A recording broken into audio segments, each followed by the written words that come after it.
Hola, ¿qué tal? Bienvenidos a un podcast más de esto que es de ficciones. El día de hoy vamos a hablar de una noticia un tanto curiosa que vimos el otro día en internet y además pues vamos a hacer algunos comentarios sobre el primer aniversario de este podcast. En esta ocasión me acompaña una vez más Bosk. Buenas noches, hola a todos. Vamos a hablar de una noticia que tuvo lugar el pasado 6 de marzo de este 2016. Antes de analizarla, voy a leerla. Lo matan por creerse vampiro. Miembros de una secta lo estrangulan seguros de que resucitaría convertido en un vampiro. Edwin, alias Pigua, trabajaba en un restaurante de la Plaza de la Tecnología. Le gustaba el anime y el arte gótico. A Pigua siempre le atrajeron los vampiros, al grado de que murió en un rito en el que buscaba convertirse en uno de ellos.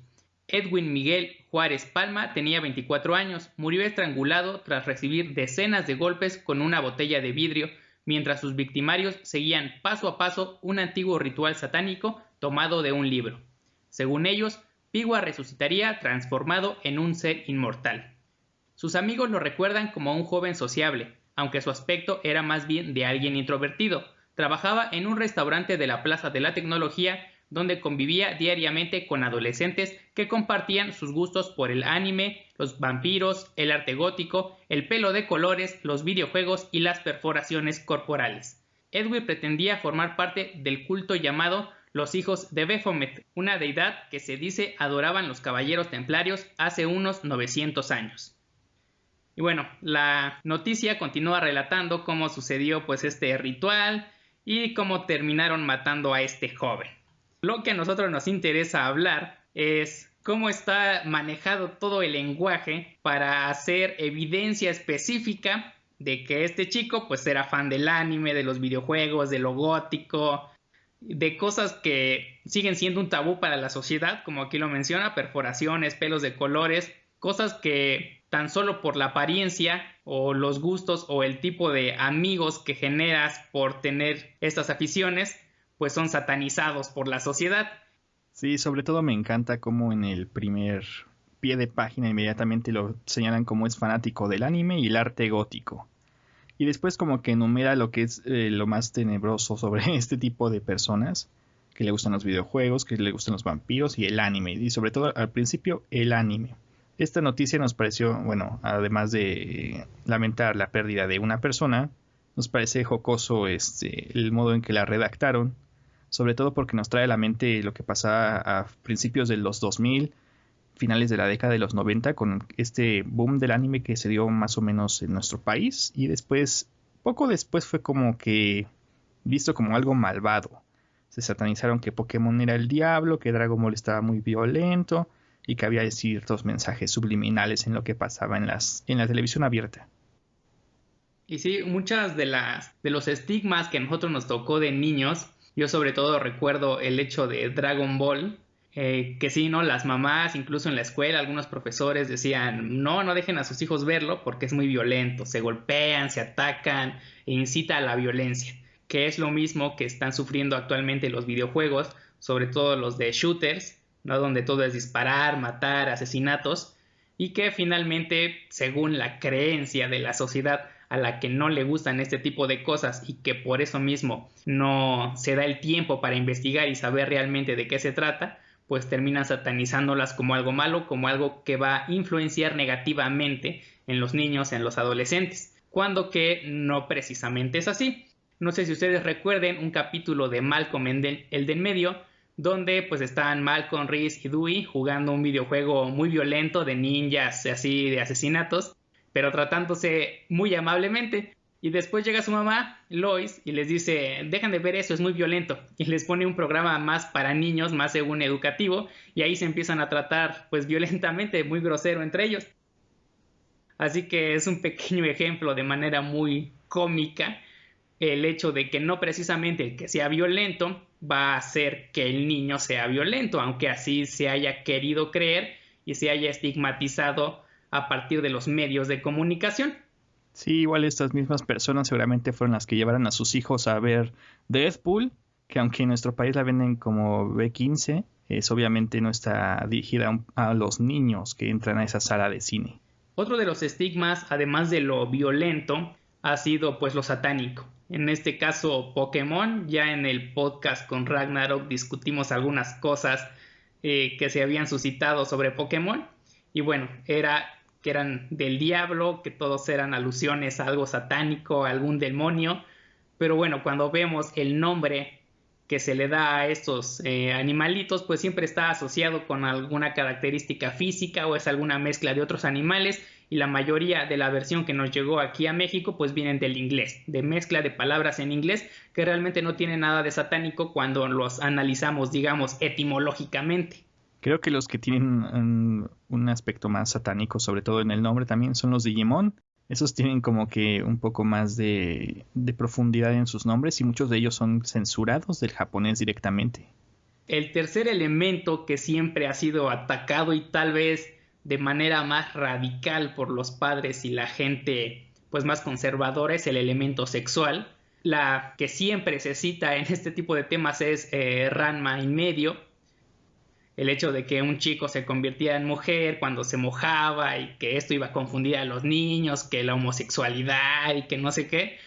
Me parece que todos los niños cuando veíamos esa caricatura teníamos muy en claro que Ranma era hombre y se convertía en mujer únicamente por una maldición al haber caído en un lago, que era lo mismo que pasaba con Pechan, con su papá que se transformaba en oso panda, y el otro tipo que no recuerdo que se transformaba en un pato, ¿no? Algo así. Ah, sí, también había una chica que se convertía en un gato. Bueno, ya no me acuerdo bien, pero era otra de las series más satanizadas y criticadas. Y no fue la única. Por ejemplo, en el juego de cartas de Yu-Gi-Oh, pues cuántas imágenes no hay de las cartas que han sido censuradas, sobre todo para la versión en inglés, o redibujadas incluso para no mostrar directamente el dibujo oriental, ya sea que se censure por contenido sexual o por contenido de carácter religioso. Para los japoneses, a lo mejor, como no están en el ámbito católico cristiano, pues para ellos no es una ofensa, pero pues los gringos, tratando de evitar las controversias, pues censuran todo lo que tenga que ver con algo religioso. Sobre todo que en Estados Unidos tienen la mentalidad todavía de que el juego es dirigido únicamente a niños pequeños. Generalmente censuran las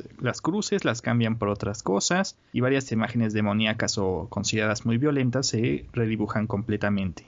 Otro de los elementos con los que también se sataniza el anime, que quizás no es tan grave como los anteriores y que acaba de mencionar un poco Bosk, es el hecho de ser infantil. Por ser dibujos animados, están específicamente dirigidos a un público infantil. Cuando te metes a ver series de anime te das cuenta que la gran mayoría pues están dirigidas para un público de adolescentes en adelante. Incluso hay algunas que están dirigidas específicamente para adultos, para un público maduro, ya sea para hombres, para mujeres o para ambos, pero que ya no tienen un contenido tan digerible para los niños. Pero bueno, como son dibujos, como son caricaturas, pues todos los adultos o toda la gente que no está metida en este ámbito, pues piensa que todos son para niños. Igual el manga, muchos creen que por ser historietas japonesas son pornográficas. En una ocasión, un primo mío al que igual le gusta el anime y el manga, pues se compraba ahí sus mangas, ¿no? Iba ahí a la Friki Plaza y las compraba. Y una vez se sentó ahí en la plaza ahí de aquí de donde vivimos y ya estaba leyendo tranquilamente. Después un señor que lo conoce y conoce a mi abuelo le dice, no, su nieto estaba leyendo de esas tiras pornográficas y no sé qué. Ya cuando después vieron que estaba leyendo, pues era un cómic, realmente creo que era de Karekano lo que estaba leyendo, y bueno, la gente inmediatamente al ver que era un anime, bueno, un manga japonés, pues creyó que era pornográfico, porque muchas veces creen que todo es hentai cuando no es así. Uno de los ejemplos más claros que se han usado para satanizar algo que no es políticamente correcto o del gusto de la clase conservadora ha sido Marilyn Manson. En alguna noticia yo leía que, así como la que les acabamos de leer, donde lo primero que evidenciaban era que al chico le gustaba el anime y a lo mejor eso lo traumó, Lo incitó a querer hacerse vampiro. ajá, o sea, cometer esa estupidez y terminar muerto. El chico que realizó la matanza de Columbine, ustedes recuerdan, en Estados Unidos, un chavillo de secundaria o preparatoria, ven que ahí están juntos, que llegó con un arma y pues mató a muchos de sus compañeros y profesores. En las noticias que circularon al respecto, así evidenciaban igualmente que era fan de Marilyn Manson. Entonces, bueno, este cantante se creó toda una serie de historias alrededor de que no, que incitaba a los niños a la violencia, que era gótico, que era igual vampírico aquí. O sea, con su look que tiene Marilyn Manson, pues sí, los padres lo ven y dicen, esto no lo tiene que oír mi hijo. De por sí que Marilyn Manson nada más tiene 2 covers buenos. El de Halloween, ¿no? El de Halloween y el de Sweet Dreams. Bueno, son los únicos que me gustan. Entonces, en todos estos medios de comunicación, pues difundieron eso, que el chico era fan de Marilyn Manson y pues todos los padres empezaron a prohibir a sus hijos escucharlo. Que al final, bueno, fue como una especie de publicidad, mala publicidad, pero al fin y al cabo publicidad para este cantante. Y pues si era prohibido, con más ganas los chavos iban a ir a escucharlo. Y le funciona muy bien. Entonces, así como pasó con Marilyn Manson en la matanza de Columbine y pasó en esta noticia de que el chico era fanático del anime como el primer antecedente que da el Universal, porque es de donde estamos leyendo la nota. Es decir, que todo lo friki desencadena en rituales donde queremos convertirnos en vampiros. Ajá, o en personas violentas que quieren golpearse todo el tiempo o en depravados sexuales. Así que... Bueno, esto es como que simplemente una curiosidad que acaba de pasar hace no mucho y queríamos hacer este pequeño análisis de cómo los medios, cuando no están informados realmente de qué se trata, digámoslo así, esta tribu urbana, como le llaman algunos, o contracorriente cultural, como tal vez lo dirían otros, pues piensan que incita a los jóvenes hacia prácticas que pues terminan, como ya vimos aquí, pues en desenlaces fatales. Ya hace mucho que no veíamos una noticia de estas, ya hace como varios años. Así es, como bien lo dijo al principio, en los 90, principios del 2000, pues sí era más común, ¿no? Era una sociedad más cerrada, no se conocía tanto del anime, las primeras convenciones apenas estaban surgiendo, cuando mucho estaba el estigma del friki ahí, antisocial extremo, fanático del cómic, pero todavía todo este boom de lo japonés no estaba tanto como ahora. Ahora pues ya hay friki plazas en todos los estados, en varias ciudades medianamente grandes, convenciones, y pues ya es más aceptado, pero como vemos pues sigue teniendo un estigma de que termina por influenciar negativamente a la juventud. Además de esta curiosa noticia, queremos aprovechar para hacer algunos comentarios, ya que el día de hoy, 16 de marzo, se cumple un año de que subimos el primer podcast. El 16 de marzo del año pasado subí lo que fue el podcast piloto, en el que simplemente hablaba de cómo empecé a ver anime, cómo me decidí por abrir un blog y terminar pues haciendo esto que ya es audio. A mí me gusta ese podcast, quedó muy bien. Pues a mí desde que me invitó a formar parte del podcast del blog, bueno, desde antes, creo que nuestros blogs han sido blogs hermanos desde que iniciaron con unos meses de diferencia. Y ahora que decidió saltar a esta nueva plataforma, pues decidí ayudarle un poco. Para mí fue bastante difícil empezar, sobre todo si ustedes escuchan de nuevo el podcast donde aparecí la primera vez, que es el de Yu-Gi-Oh! Está bastante, bueno, ni siquiera ensayamos o algo así, está todo completamente así improvisado. Para mí quedó bastante mal porque si escuchan muy bien lo que digo, todo lo que hago es repetir las mismas palabras una y otra vez.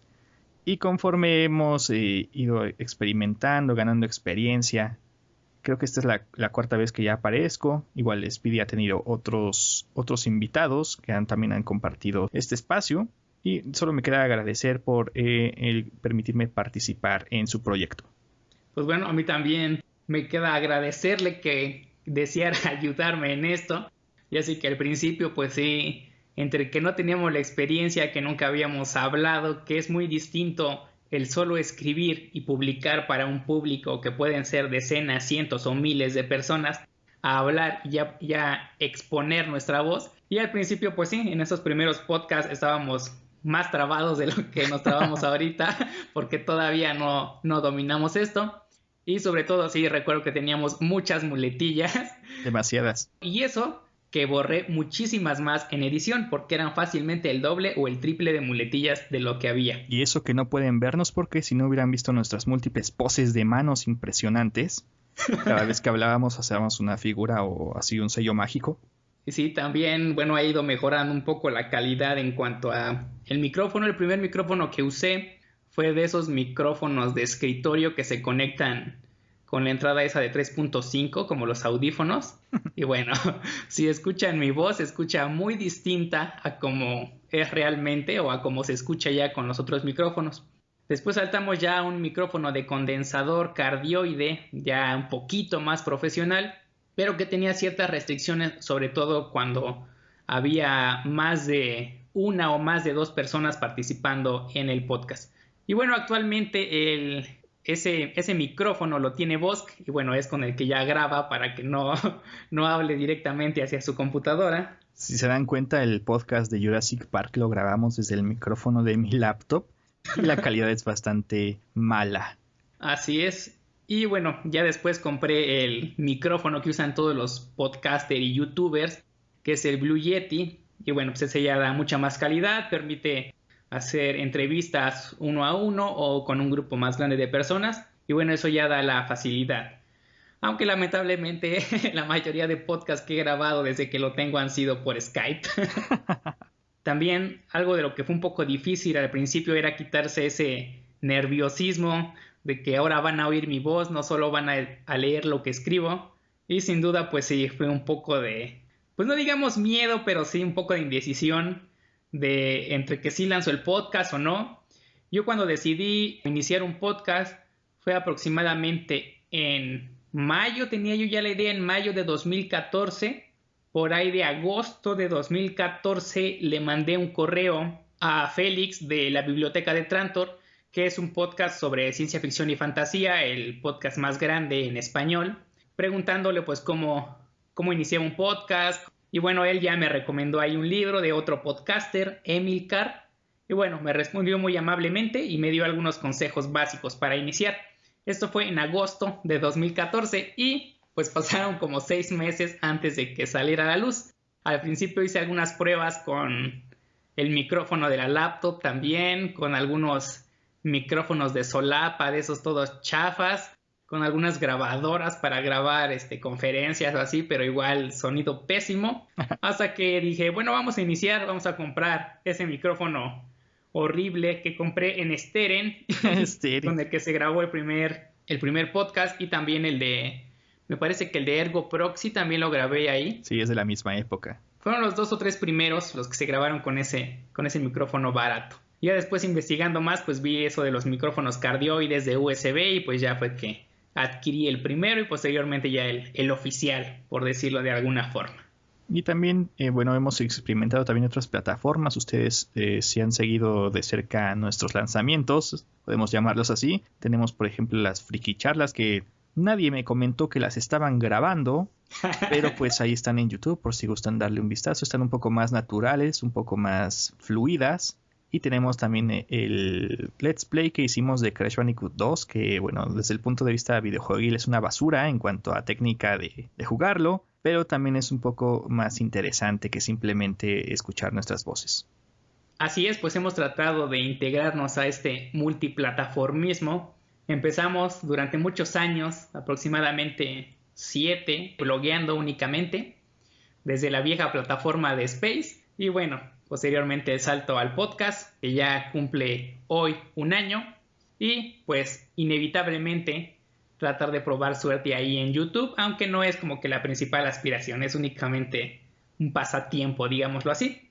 Y otro de los cambios que también ha sufrido el podcast es en cuanto a la edición.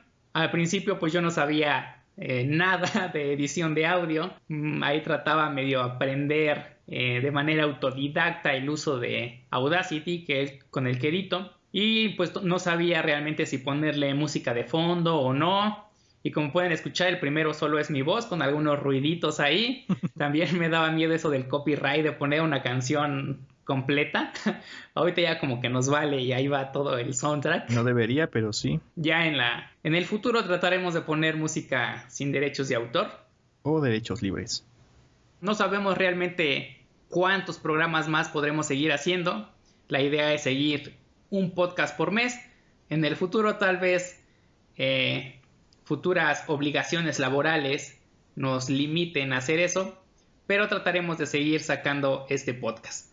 Así que bueno, los dejamos con un pequeño mix de algunos momentos de los viejos programas para que recuerden y vean o escuchen un poco cómo fue nuestra evolución en esta plataforma del podcasting. Como ya no nos van a escuchar, yo me despido. Soy Cuau del blog Café Anime Live. Recuerden seguirnos en Facebook y Twitter en @Café Anime Live y en Facebook igual /Café Anime Live. En el blog están todos los links para las redes sociales, YouTube y todo eso. Y bueno, recuerden suscribir y comentar en este podcast para saber que alguien lo escucha. Díganos lo que quieren ver, lo que esperan del podcast, lo que se podría mejorar, algún tema que tengan en mente, si les gusta o no les gusta. Nosotros ya tenemos algunos temas para futuros programas, pero de momento nos despedimos en este podcast muy breve porque únicamente queríamos leer la noticia y hablar de este primer aniversario. Así que nos vemos en el próximo capítulo de Ficciones, su podcast sobre cosas frikis de la cultura pop. Hasta la próxima. Adiós.